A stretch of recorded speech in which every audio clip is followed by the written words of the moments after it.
Назарбаев университетіндемін. Онда бүгін бізде халықаралық үлкен саммит болады, мұғалімдер саммиті, Teacher Summit. Бұл іс-шараға екінші рет қатысайын деп жатырмын. Әлемнің түкпір-түкпірінен үздік мұғалімдер келеді, Global Teacher Prize жеңімпаздары келеді, әртүрлі психологтар, педагогтар. Осы жерден видео бөлісуге тырысам бүгін. Екінші рет осындай үлкен іс-шараға қатысып отырғаныма қатты қуаныштымын.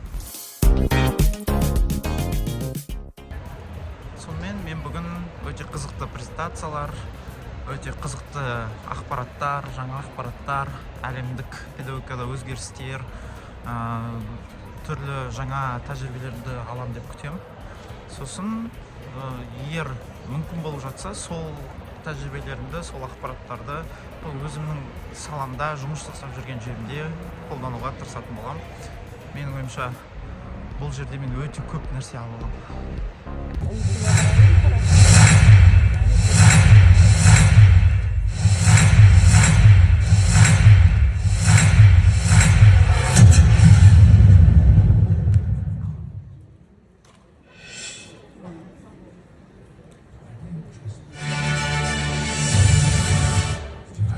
Прошу вас взять свои телефоны и начать запись трансляции.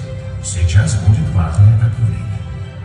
Уважаемые гости, я рад приветствовать вас на ежегодном Нобелевском фестивале и саммите педагогов. Я создан искусственным интеллектом по прообразу великого и любознательного человека доктора Альберта Эйнштейна. Хотя дорогого доктора Эйнштейна нет с нами, но его наследие будет жить всегда. Наука, образование и инновации – это то, что будет двигать наше человечество вперед. Несмотря на все вызовы, мир еще не был никогда так близок к открытию. Для того, чтобы поощрить профессию учителя, потому что для нас учитель, если дети – это будущее страны, то учителя – это творцы будущего.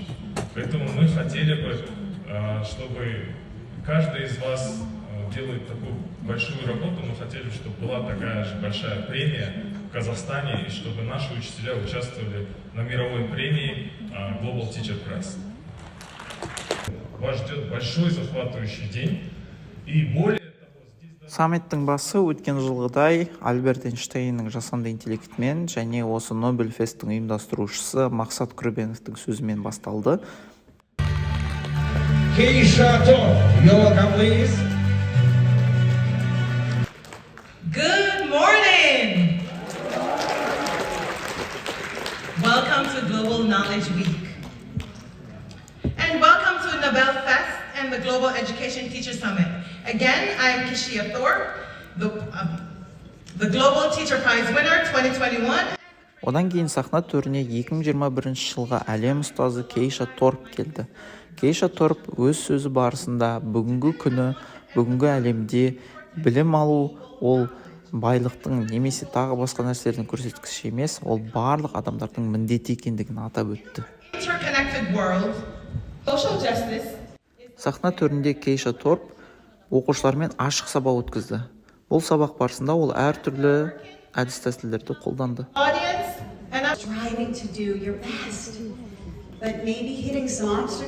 Одан кейін сахна төріне Элизабет Джой Шаффер шықты.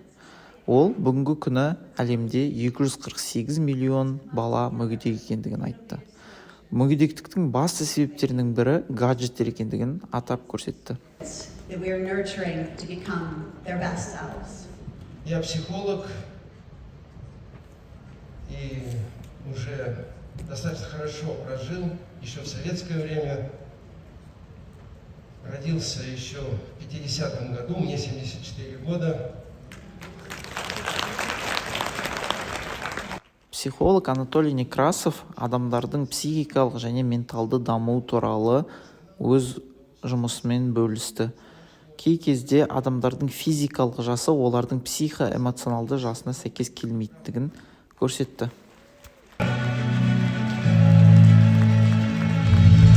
You're welcome. Sir is yours. Yeah. Good afternoon and Assalamu alaikum.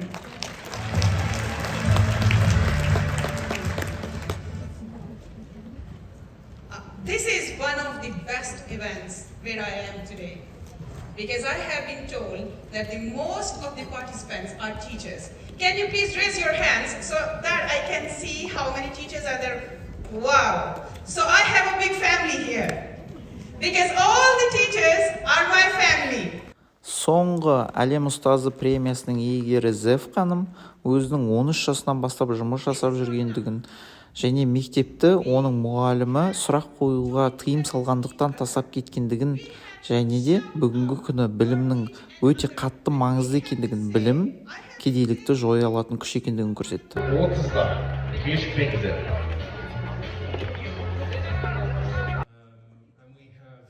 Ұлыбританиялық маман Дэниел Собель инклюзиялық білім беру саласы туралы өте керемет оймен бөлісті. Әрбір мұғалім, әрбір балаға сеніммен, үмітпен қарап, әрбір баламен ерекше жұмыс жасау керектігін баса айтып көрсетті. Here to torture you for the next 30 minutes with my American accent. No, I'm just kidding. I'm here to talk to you about the future of humanity in the AI era. So, just with a show of hands, how many of you in the audience are teachers?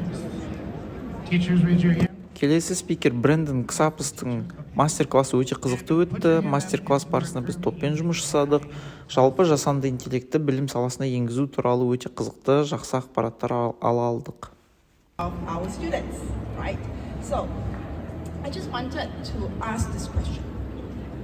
For your learner to be able to thrive in a society that's 5 to 10 years from now, what skills, what competencies do they need? The students. Осы фестивальде мен ерекше күткен ерекше спикер Чуа Билин мұғалімдердің презентабельді портфолиосын қалай құрастыру керектігі туралы ақпаратпен бөлісті және жеке сұрақтарға жауап беріп, ақыл кеңесін жеткізді. Учитель, как это, пьяная мать, горе в семье. Счастливый учитель – это залог успешности ребенка.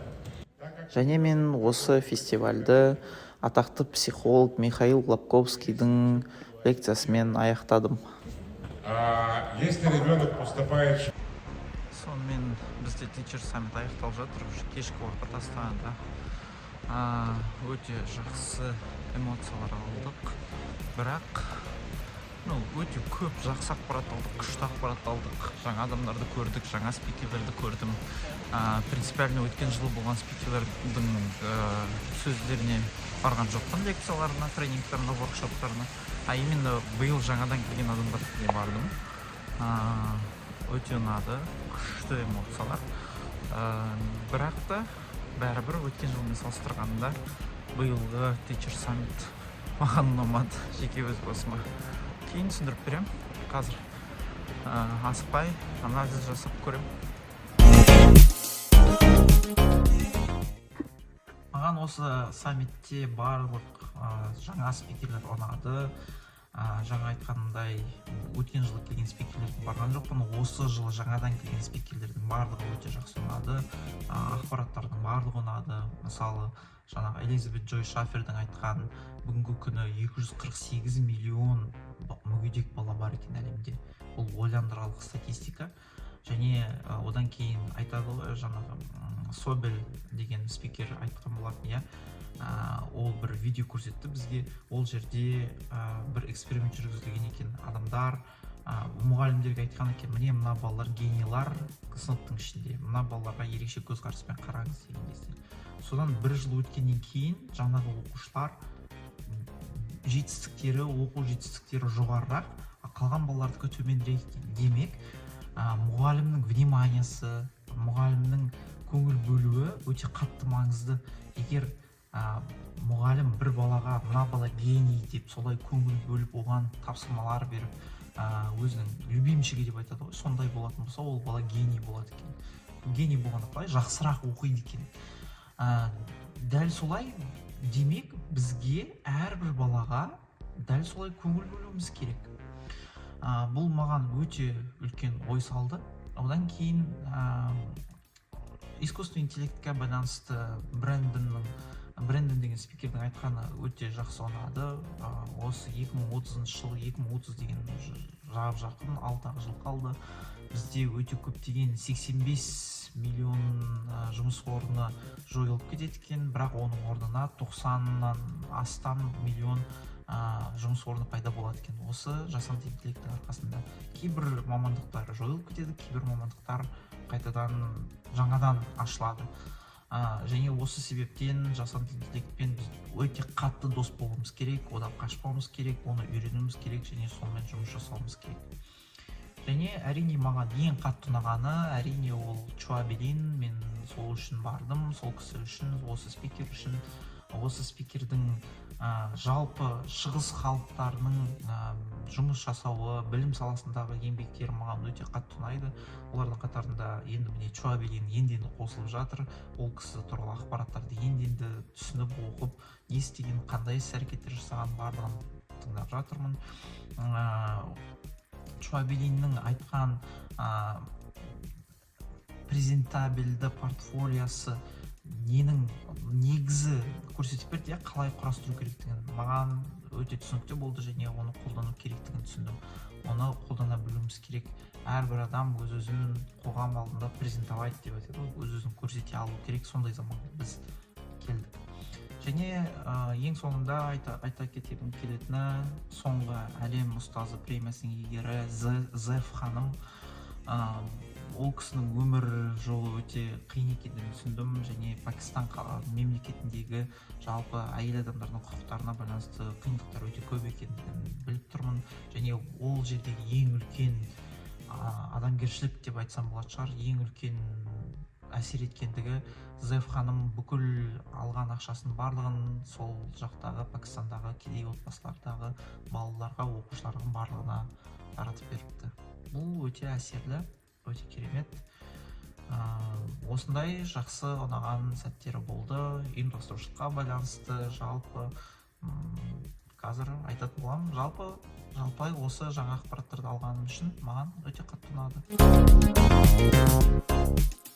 Маған не ұнамады? Жалпы білім саласы бизнеске айналып бара жатқанда түсінікті. Бүгінгі күні бүкіл білім ол ақша төлеу керек, бүкіл білім үшін сондай заманға келдік. Бірақ та осындай бір үлкен жобалар болып жатқан кезде олар айтады, біз білімді жеткізе білуіміз керек, бүкіл адамдарға, бүкіл адамзатқа білім беруіміз керек деп айтады. Және жаңағы спикерлердің өздері айтады, білім ол кедейлікті азайтады, білім ол көзді ашады, адамдардың дүниетанымын кеңейтеді, тағы басқа заттар. Жалпы білімнің жақсы заттарын айтады. Нобель фесттің болғаны өте күшті, Teacher Summit'тің болғаны өте күшті, бірақ қол жетімсіз. Менің айналамдағы бір-екі ұстаз осы Teacher Prize'ның қымбаттығына байланысты келе алмай қалды. Мен оны сатып алдым, мен бардым, осындай ақпараттармен таныса алдым, көре алдым, өз көзіммен көре алдым, осы адамдарды көре алдым, сөйлеп түсе алдым, сұрақтарымды қоя алдым, бірақ көп адамның қолы жете алмай қалды. Және тіпті егерде мен сатып алып барып тұрсам да, спикерлердің өздері былай айтады, бір ақпараттың бір бөлігін ғана береді де, айтады, егер хотите подробнее, одан әрі толығырақ қаласаңдар, ертеңгі күні келіңдер жабық воркшоптарда толығырақ ақпарат беремін дейді, 2 сағат лекция болады, тағы басқа заттар болады. Ол жабық түрде өтеді, біріншіден, екіншіден өте қымбат, билеттің сомасынан 5 есе көп, немесе 4 есе қымбатырақ. Менің ойымша бұл дұрыс емес. Тіпті егер ұйымдастырушылыққа тағы басқа заттарға қажетті болса, оны түсіндіріп, немесе ашық ақпарат беріліп көрсетілетін болса, жақсырақ болушы еді. Менің ойымша сатып алып келіп тұрған адамға ақпаратты толық беру керек. Бір бөлігін ғана беріп, әрі қарай егер хотите подробнее, ертең келіңдер деген, сатып алып келіңдер деген дұрыс емес секілді. Соның өзінде көп ақпарат алдым, бірақ сонда да одан да тереңірек, одан да көбірек подробнее алғыларың келсе, ақша төлеңдер, келіңдер деген нәрсе менің ойымша дұрыс емес секілді. Және биылғы жылы байқағаным, бізде көршілес Ресей мемлекетінен келген мамандардың саны сәл көбірек. Мұның себептерін айта алмаймын, мүмкін саяси, мүмкін тағы басқа заттар, бірақ олар бізде көбірек екені көрінді. Өткен жылғыдай батыс елдерінен сарапшылар азырақ, бар, бірақ көбінесе Ресей. Осы жерде ресейлік спикердің ортада тұрып саяси нәрселерді айтқаны менің ойымша дұрыс емес. Бұл ондай сцена емес, бұл ондай сахна емес, ондай трибуна емес, бұл туралы айтатын жер емес, және ондай нәрселерді айтып қажет емес деп ойлаймын. Жеке өз басым саяси нәрселерді асырып, бұл жерде біз Teacher Summit, біз білім туралы айтуға келдік, осы туралы ғана айту керек деп ойлаймын өз басым. Осындай ұнамаған моменттер. Жалпы әрбір іс-шарада жақсы жақтар болады, жаман жақтар болады, бірақ бұл Nobel Fest'тің, Teacher Summit'тің жақсы жақтары менің ойымша көбірек болды. Сонымен осы видеоны соңына дейін қарағандарыңыз үшін үлкен рахмет. Осындай үлкен іс-шаралардан осылай видео түсіріп, YouTube'a блог ретінде салып отыруға тырысатын боламын.